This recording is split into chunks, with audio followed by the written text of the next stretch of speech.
इनके लबे रंगी की निछावर थी कि जिसने।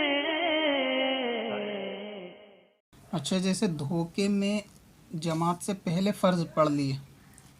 यानी कोई शख्स मस्जिद में गया और मसलन ये कि ज़ोहर पढ़ने गया और उसने ज़ोहर की 4 सुन्नतें पढ़नी थी, उसने बेदिहानी में सुन्नतें भी पढ़ लीं, फ़र्ज़ भी पढ़ ली, बाद की सुन्नतें भी पढ़ लीं, तो अब जो है वो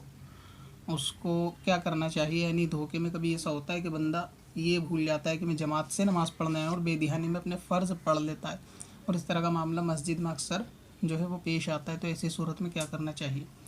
तो अगर मस्जिद से ज़ाहिर है कि जब किसी ने अपने फ़र्ज़ वगैरह सब पढ़ लिए और अब जब जमात खड़ी होगी और ये घर वापस आएगा कि फ़र्ज़ अपने पढ़ चुका है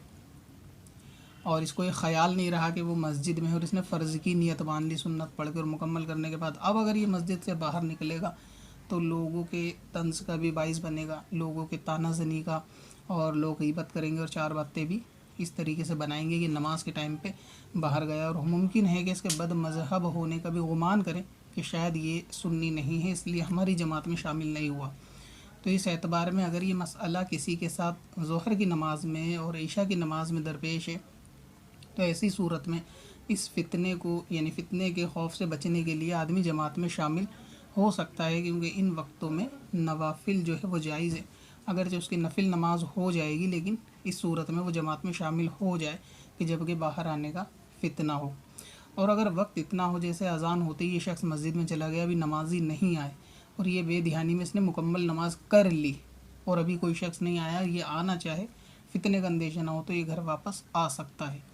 और अगर इशा में ज़ोहर में ही जमात में शामिल हो सकता है जबकि लोग मौजूद हो और ये अपने फ़र्ज़ पढ़ चुका हो, लोग मौजूद हो। और कभी ऐसा होता है कि बंदा अपने घर से सुन्नतें पढ़ने के बजाय सुन्नत फ़र्ज़ मुकम्मल करता है, धोखे में मस्जिद में चला जाता अपनी आदत के मुताबिक और वहाँ जाकर सफ़ में बैठ जाता है, फिर उसे याद आता है कि घर पे नमाज़ पढ़ चुका है, तो यह भूल जाता है, कहीं और पढ़ के आता है और बेदिहानी में मस्जिद में जाके शामिल होता है। तो इन सूरतों में अगर ज़ोहर और इशा है और बाहर आने से फ़ितने का खौफ है तो ये जमात में शामिल हो सकता है। और अगर मामला ये है कि असर का है या मगरिब का या फिर फ़जर का, तो ऐसी सूरत में क्योंकि इन नमाज़ों में बाद में नफिल नहीं होती, ना तो असर के बाद है ना फ़जर के फ़ौरन बाद है, और इसी तरह